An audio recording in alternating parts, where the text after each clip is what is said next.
টঙ্গীর বিশ্ব ইজতেমা ময়দানের দখলকে কেন্দ্র করে দুপক্ষের সংঘর্ষে 2 জন নিহত, আহত অনেকে। বুধবার সকালে এ তথ্য নিশ্চিত করেছেন গাজীপুর মহানগরের টঙ্গী পশ্চিম থানার ভারপ্রাপ্ত কর্মকর্তা হাবিব ইস্কান্দার।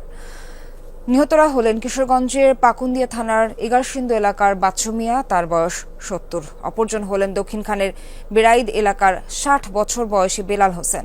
তিনি ঢাকা মেডিকেল কলেজে চিকিৎসাধীন অবস্থায় মারা গেছেন। ওসি জানান, মঙ্গলবার রাতে ইজতেমা ময়দানে মারামারি হয়। এই ঘটনায় আহত কমপক্ষে 35 জন।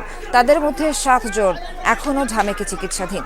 জোর ইজতেমার পূর্ব প্রস্তুতির অংশ হিসেবে 7 দিনে অবস্থান কার্যক্রম করতে গেলে দুপক্ষের মধ্যে সংঘর্ষ হয়। এজন্য পরস্পরকে দুষছে সাদ ও জুবারপন্থীরা। এর আগে 12 ডিসেম্বর তাবলিগ জামাতের জোর ইজতেমাকে কেন্দ্র করে দুপক্ষের সংঘর্ষে 4 জন আহত হয়।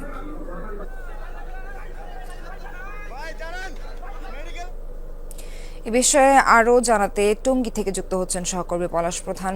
পলাশ, রাতভর সংঘর্ষের কারণ সম্পর্কে কি জানতে পারলেন, আর হতাহত যারা আছেন তারা এখন কোথায় আছেন, কে এবং কেমন আছেন? নাবিলা, আসলে এখনো আহত কতজন হয়েছে সংখ্যাটা এখনো হাসপাতাল কর্তৃপক্ষ আসলে নিশ্চিত করতে পারেনি। তবে ভিন্ন ভিন্ন হাসপাতালে তাদেরকে চিকিৎসা দেওয়া হচ্ছে। তবে নিহত হয়েছে 2 জন, সেটি নিশ্চিত হয়েছে।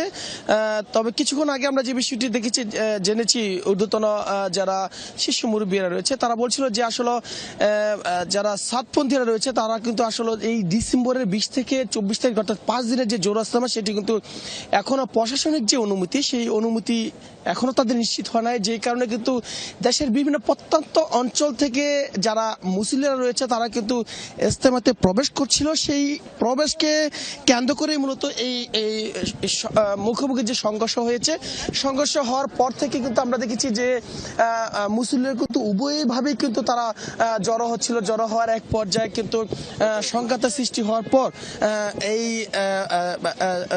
2 জন নিহত হয়েছে। তবে এখনো আহত যারা রয়েছে অর্থাৎ যারা মুমূর্ষু অবস্থা রয়েছে সেই সংখ্যাটি যদিও এখন নিশ্চিত নয়, তবে পার্শ্ববর্তী রাজধানী উত্তরা, ঢাকা এবং গাজীপুর সহ বিভিন্ন হাসপাতালে তাদেরকে চিকিৎসা দেওয়া হচ্ছে। এবং এখানে যারা উপস্থিত রয়েছে তারা কিন্তু ভিন্ন ভিন্ন মত প্রকাশ করছে। অর্থাৎ এখন পর্যন্ত আসলে নিশ্চিত হয়ে যাচ্ছে না যে নিহত আহতর সংখ্যা কতক্ষণ।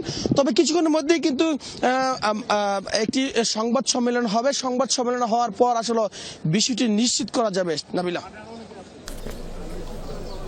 ধন্যবাদ আপনাকে।